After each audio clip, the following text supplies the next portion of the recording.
Updated sa balita at mapasaya ang inyong araw? I-scan ang inyong mga Digibox at hanapin ang Highland TV. Ang aming channel, nakadepende sa inyong lokasyon. Para naman sa mga gumagamit ng Free TV o Digital Smart TV, iposisyon ang inyong antena sa labas ng bahay at hanapin ang Channel 44. Pwede rin kaming subaybayan live sa Regional News Group Luzon Facebook page at RNG Luzon YouTube channel. Araw-araw tumutok para sa mga balita, latest updates at kulitan tuwing umaga. Recount the narratives that matter with these simple steps. Rescan your Digiboxes and look for Highland TV on the list. Make sure to reposition your antennas for those watching through digital smart TVs. Catch us beyond the screen through our social media platforms on the Regional News Group Luzon Facebook page and RNG Luzon YouTube channel. So hit that notification bell for more updates.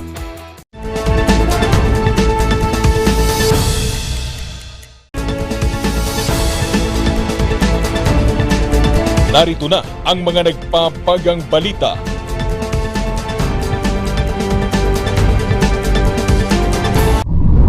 Wage hike sa Cordillera, aaprubahan na sa Lunes. Plantasyon ng marihuana sa Kalinga, sinalakay. Lalaki, huli matapos magbantang ilalabas ang hubad na larawan ng dating kasintahan. Honorarium ng mga guro sa nakaraang halalan, ipinamigay na. Panahon ng tag-ulan, idineklara na ng Pag-asa. Pagtaas ng kaso ng dengue, pinabantayan. Programang libreng sakay para sa mga lumang jeepney, hiling ng isang transport group.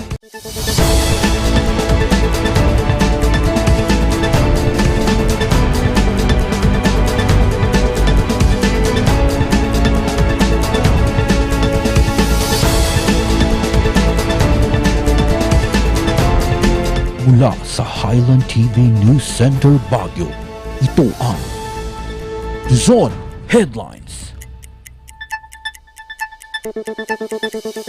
Naimbag nga rabii amyanan na Luzon, hatid namin ang mga pinakabago at may init na balita. Aprobado na sa ilang rehiyon ang aumento sa sahod. Sa rehiyon ng Cordillera, pinag-aaralan pa kung magkano ang idadagdag. Nangangamba naman ang mga negosyante sa magiging epekto nito sa kanilang negosyo. Ang buong detalye sa report ni Randy Guzman. Bagamat mag-isa ni Princess sa Baguio, hindi raw sapat ang kanyang kinikita bilang sales attendant, lalo't sinusuportahan pa niya ang kanyang pamilya sa probinsya. Sobrang mahal na kasi lahat ng mga bilihin ngayon. Kaya kailangan din sana pati salary taas na din. Mag-isa ka lang ba dito, ma'am? Oh, yes po. Nagbibigay ka ba sa family mo? Not every cut off, every once a month, parang ganun na lang. Kasi yung parang ganun, yung half ng sahod mo napupunta sa expenses. Kabilang siya sa mga manggagawang kumikita ng 350 pesos kada araw o minimum wage. Kaya naman, malaking tulong daw kung madadagdagan ang kanyang sahod. Nauna nang sinabi ni Dolicar Regional Director Nathaniel Lacambra na pinag-aaralan na ang wage hike sa rehiyon base na rin sa mga petisyon at assessment ng Regional Tripartite Wages and Productivity Board Cordillera. Sa Lunes, tuluyan nang malalaman ang resulta. Napag-usapan na namin kahapon, meron ng mga initial agreements. Pero hanggat hindi napipirmahan ng ating mga board members, ayoko muna magsalita ng tapos. We scheduled another meeting sa Lunes. Baka sakaling ilabas na natin by that time yung ating wage on. Sa tingin ko, good news. Good news dahil halos napag-agrihan na ng ating mga sectors, labor and management sector. Samantala, inanunsyo kanina ng Regional Tripartite Wages and Productivity Board Region 1 ang halos 30 hanggang 50 pesos na aumento sa sahod sa rehiyon. Ibig sabihin, mula 340 pesos, magiging 372 pesos hanggang 400 pesos ang araw-araw na sahod ng mga manggagawa dito. Inaantay na lang ang pag-aaproba ng National Wages and Productivity Commission bago ito tuluyang maipatupad. Well, maganda na mayroong mga wage increase order na lumabas na para sa region. Malaking tulong ito sa mga manggagawa na matagal lang din nakatanggap ng dagdag sahod sa kanilang sahod. So, definitely magandang balita ito para sa mga manggagawa at kanilang mga pamilya. Patuloy namang nakikiusap ang ilang negosyante na magkaroon ng exemption, lalo na sa hanay ng mga SMSE o Small and Medium Scale Enterprises. Kung pwede ma-exempt yung micro, alam mo naman, music, yung micro natin is 90% of the enterprises. And 65% of employees come from the micro. At alam din naman natin na kalahati niya nagsara during the pandemic at yung iba hindi pa nagbubukas. Kaya lang, malaki rin daw ang magiging epekto nito sa mga malalaking negosyo. Maybe the government can come up with something also to help them out. Alam mo kasi, ang some of the things that people have to understand, ang out of the 48 billion in the labor market, only about 10% are minimum wage earners. Yung mga nasa formal sector. Yung mga nasa informal sector, 90% yung mga market vendors, drivers, tricycle drivers, yung mga small business, some in the agriculture sector. Pagka yung mga tinamaan sa 10% na kumpanya, nagtaas ng presyo, everybody will have to suffer the price increase. Pati yung 90% na hindi naman nataasan ang sweldo. Wala pang inilalabas na desisyon ang National Wages and Productivity Commission patungkol sa usaping ito. Randy Guzman para sa Luzon Headlines. Huli ang isang lalaki matapos magbantang ilalabas nito ang hubad na larawan ng dating kasintahan. Magbabalita, Charles Limon. Team kasi natin is humingi ng tulong sa atin because yung dating niyang partner is nagtitreten sa kanya that i-release or i-ano sa social media ang kanilang sensitive photos and videos. Kasi nagkataon na yung victim is nagkaroon siya ng debt or nagkaroon siya ng utang sa kanyang dating partner. So as a condition, pag hindi nabayaran yung utang is tinitreten siya ng ex-partner niya na ilalabas niya yung kanilang sensitive photos and videos. Aabot sa 4,000 pesos ang utang ng biktima sa suspect. Dahil dito, nagpatulong na ang biktima sa pulis. So we did the entrapment operation, nagkita po sila sa isang restaurant at doon nga po at nagkausap sila and then nung inabot na ng victim yung 2,000 pesos ay binigay naman ng lalaki yung cellphone para i-delete yung mga photos and videos. Nahaharap ang suspect sa kasong paglabag sa Republic Act 9995 o Anti-Photo and Video Voyeurism Act of 2009, RA 9262 o Violence Against Women and Children at Grave Threat. Sa cybercrime, always prevention is better than cure. So hindi talaga natin alam kung saan mapupunta yung relasyon natin sa mga karelasyon natin. It's better talaga na mag-exercise tayo ng restraint at control. Nasa 4 ng kaparehong kaso na may kaparehong modus ang naitala ng RACU Cordillera. Charles Nicolimon para sa Luzon Headlines.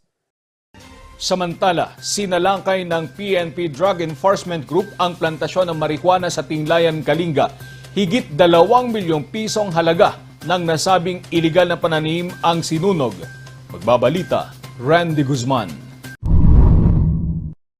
Muling sinuyod ng mga puwersa ng PNP Cordillera at PIDEA Cordillera ang kabundukan ng Barangay Ngibat, Tinglayan, Kalinga. Ang resulta, 4 na plantasyon ng marijuana ang kanilang nadiskubre. Aabot sa 8,500 tanim na marijuana at 1,000 gramo ng mga marijuana seedlings ang sinunog. Nagkakahalaga ang mga ito ng halos 2 milyong piso. Tuloy po ang on-plan na era ng kahit sa PPO in coordination sa iba't ibang ahensya gaya ng PDEA, DEU, sa ibang kasamaan natin na law enforcers. Kasi pag irap kasi, kailangan kasi maraming tao. Baka yung approaching natin ay madali, saka pwede pa tayong mag-extend sa ibang site kung may nakita tayo, may information tayo, o pwedeng pag na-identify natin yung mga sites na hiwalay, maghihiwalay din po yung tropa natin na marami. Ang mga plantasyon daw na ito ay babalikan nila matapos ang 3 buwan. Natambaan natin ay yung mas matanda na kahit na marijuana, may mga gusto yan. Kaya pag na-approve mo yan, malalaglag yung mga buto, yun din ang tumutubo. Walang nahuling cultivator sa mga taniman. Randy Guzman para sa Luzon Headlines.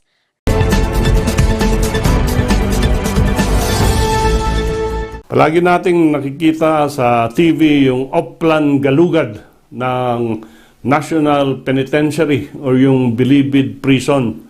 At most often than not, ang naapektuhan dito ay persons deprived of liberty o yung mga PDL, lalo na yung mga high-profile inmate na tinatawag. So, as a high-profile inmate or as a PDL, can you demand that a search warrant be presented by the officers before they search your cell or your kubul? And of course, alam naman natin, a search warrant is supposed to be issued by a judge directing the officers to search personal property particularly described by the warrant. And sabi ng ating Korte Suprema, meron tayong Administrative Memorandum Circular 17-2494. At ang sabi ng Korte Suprema a person who is classified as a PDL is not entitled to demand a search warrant pag siya ay sinearch, because ang PDL has no right to privacy na pwedeng i-equate o pwedeng itulad doon sa private citizens. Ang persons who are detained in the National Bilibid Prison and convicted by final judgment are considered not equal to the private citizens outside the national Bilibid prisons. At ang sabi nila, this is an end which justify the means, because it is public knowledge that in the national Bilibid prisons there are a lot of contrabands, drugs, firearms, which are kept by the gangs, which are kept by the lords, the drug lords inside the National Bilibid Prison. And to stop the proliferation of these activities, the officers of the Bilibid can at any time search the cells or the kubols of the persons detained therein.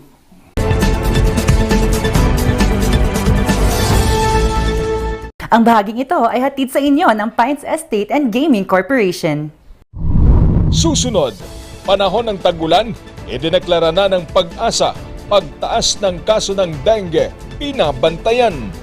Yan at iba pang balita. Abangan.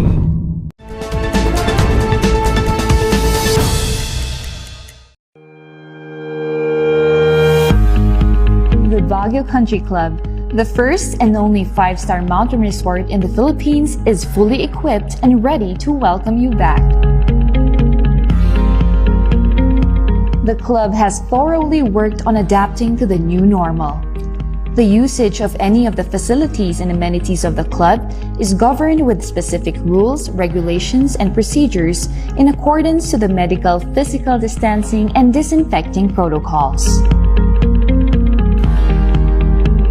And as you return back here to your second home and make new memories with us, we assure you that at the Baguio Country Club, you do not have to worry because we can assure you that the club continuously puts great importance to the health, safety, and wellness of its members, guests, and employees. Coronavirus. Dahil dito, may mga bagay na hindi mo na magagawa. Ngunit, may katuwang ka. PDA or Pau de Arco Herbal Capsule na may antiviral quercetin at immunity booster. Mag-PDA or Pau de Arco Herbal Capsule araw-araw para iwas sakit, iwas virus. PDA. Proteksyon, depensa, alay sa kalusugan. PDA or Pau de Arco Herbal Capsule is available in all leading drugstores nationwide. Another quality product of Aldrich Corporation.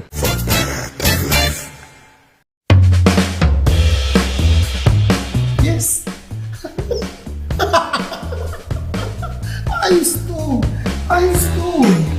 Pa, ang lakas naman ang tawa mo. Sino ba namang hindi matutuwa dito sa online shopping service at cash on delivery ng TG Home Builders? Pwede din mag-online reservation for pickup. Pa, ano yung sinasabi mo? Ma, mapapakabitan na natin ng tiles ang bahay natin. Pa, baka naman pwede mo isabay yung bubong ng bahay natin. Para sa quality construction materials, mag-TG Home Builders. Main warehouse and showroom at number 75 Ferguson Road, Gisad, Baguio City. Bucaucan Branch at number 73 Bucaucan Road, Baguio City. Marcos Branch at KM3 Marcos Highway, Baguio City. Sales Office Branch at number 221 at Tab Marcos Highway, Baguio City. At Trinidad Branch at KM6 Batag, La Trinidad. And Urdaneta Branch at MacArthur Highway, Urdaneta City. TG Home Builders. We turn houses into homes. Narito ang ilang tag-initipid tips na pwedeng gawin ng hindi nahihirapan at nananatiling komportable sa pang-araw-araw na pamumuhay. Linisin ang fan blades ng electric fan para mas malakas ang buga ng hangin pero mas matipid ang konsumo sa kuryente. Kung gagamit ng aircon, isara muna ang mga pinto at bintana para mas mabilis lumamig ang kwarto. Siguraduhin ding malinis ang aircon filter at condenser. Magtulungan tayong lahat sa mahusay na paggamit ng kuryente upang masigurong tuloy-tuloy na maihahatid ang kuryente saan man sa bansa. Isang paalala mula sa NGCP. Ayun, may target na ako. Lagot ka sa akin! Sa panahon ngayon, dumarami na naman ang lamok. Oras na para mag-4S. Una, suyurin at sirain ang pinagmumulan ng mga lamok. Pangalawa, sarili ay protektahan laban sa lamok. Pangatlo, sumangguni agad sa pagamutan kapag may sintomas na ng dengue. Pang-apat, sumuporta sa fogging or spraying kapag may bantana ng outbreak. Pangalagaan ang sarili laban sa kagat ng lamok. Mag-4S tayo para dengue out!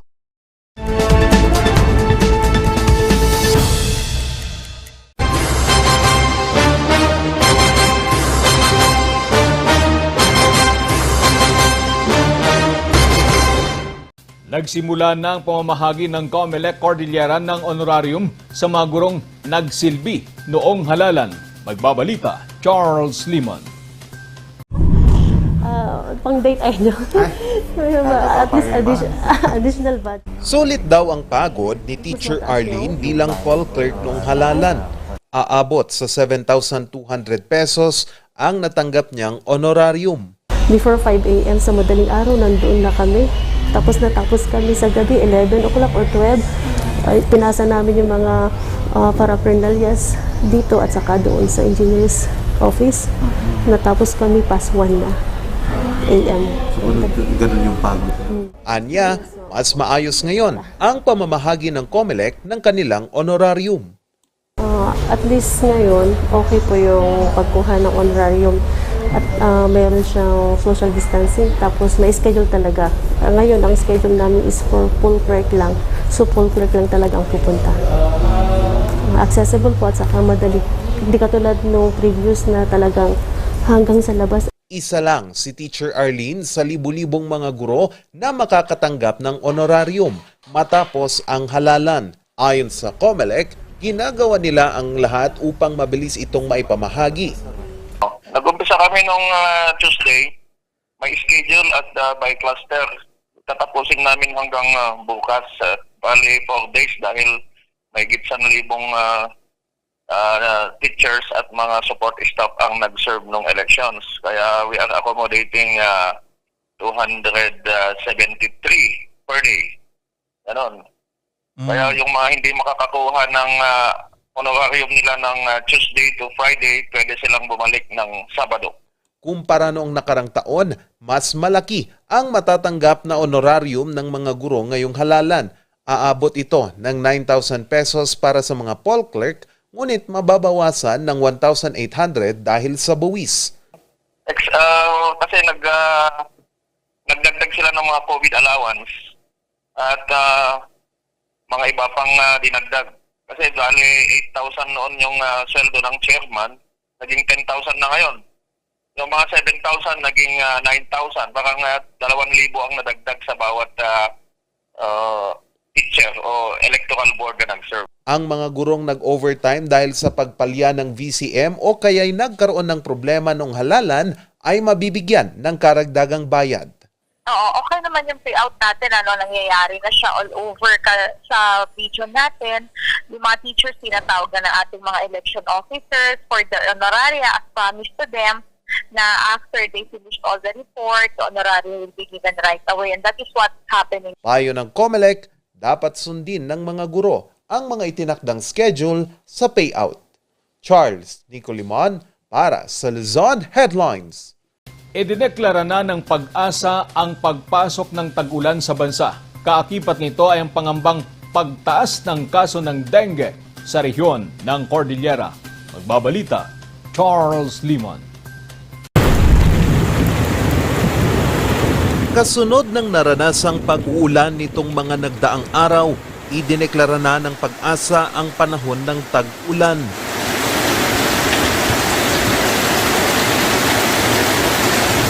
Past 5 days, nakita doon sa ating data, sa mga stations na kung saan nakasaad doon sa ating mga criteria, ay na-meet itong mga criteria na to. Kaya nag-declare ng Pag-asa na we are on the rainy season.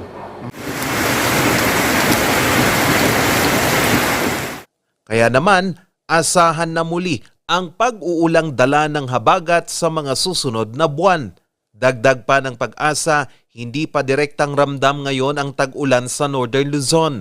Ang nararanasan kasing pag-ulan ngayon ay dala ng frontal system. Apektado ito sa Cagayan, dito sa Isabela, and yung mga islands natin doon sa Northern. Isang weather system na kung saan nagsasalubong yung mga warm and cold air, kaya namumuo ito at yun nga yung nagkakaroon tayo ng mga cloudiness, ng development of cloudiness, and then ito yung nagbibigay ng pag-uulan. Kasabay ng pagbuhos ng ulan, tumindi ang pangambang tumaas ang mga kaso ng dengue sa rehiyon. Tingnan po natin, ang lalaki po talaga ng pagtaas po ng mga kaso in all areas except Abra, where medyo nag-decrease po siya. But then of course, pinapavalidate pa rin po natin ito sa area natin. Baka kasi may mga pasyente lang po o komunidad na hindi talaga pumupunta sa mga health facilities natin. Sa latest na tala ng Department of Health Cordillera, papalo sa 1,176 ang mga naitalang kaso ng dengue sa rehiyon. Pinakamarami sa probinsya ng Benguet na may 374 na kaso. Sumunod ang Apayao na may 349 cases, Kalinga na may 195 at Baguio na 149. Nagiging aktibo na rin po tayo sa ating mga dengue cases and dengue advocacy. Katulad ng pagbabakuna, kabilang rin po yung dengue po sa mga ina-advocate po natin pag bumabaga po tayo sa baga. Kasi yun dapat maging active po talaga yung mga LGs natin. Paalala ng DOH, puksain ang mga posibleng pamugaran ng mga lamok at magsuot ng mga damit na may banggas upang iwas sa kagat ng lamok. Charles Nicolimon para sa Luzon Headlines. Programang libreng sakay sa mga lumang jeepney, hiling ng isang transport group. Ang buong detalye susunod na.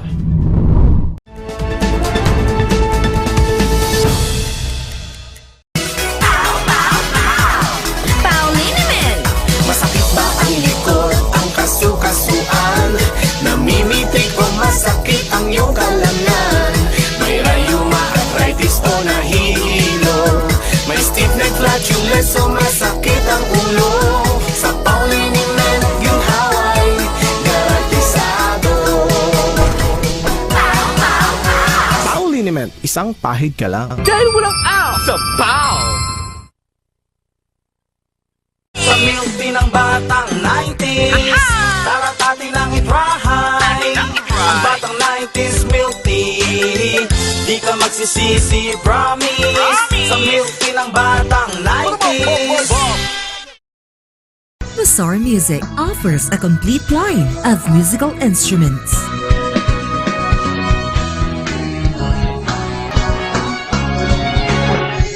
Mazar Music, Baguio's pioneer in online music and art lessons.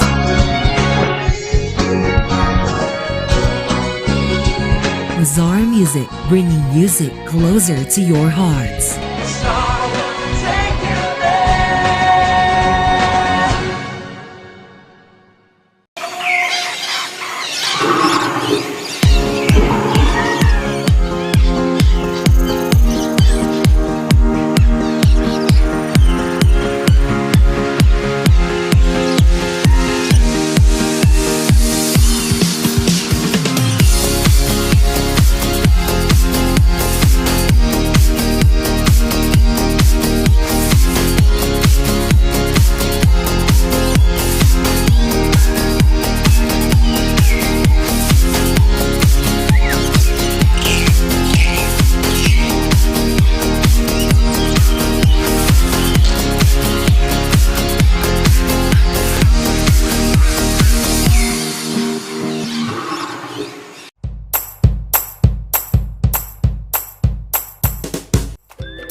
Best sellers that we have are the pork sisig, sizzling liempo, quarter leg, and then we have the sizzling beef pares as well.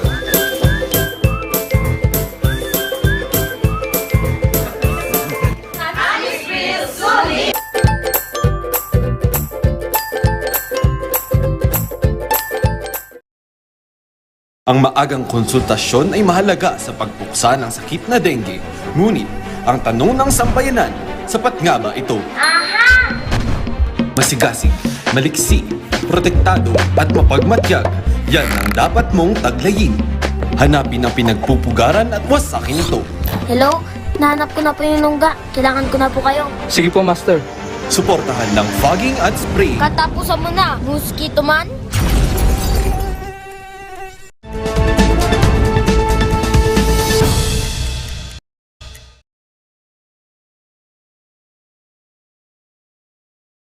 Dahil sa patuloy na pagtaas ng presyo ng petrolyo, kiling ng ilang transport group ay mapabilang ang mga lumang jeep sa programang Libreng Sakay. Magbabalita, Ren de Guzman.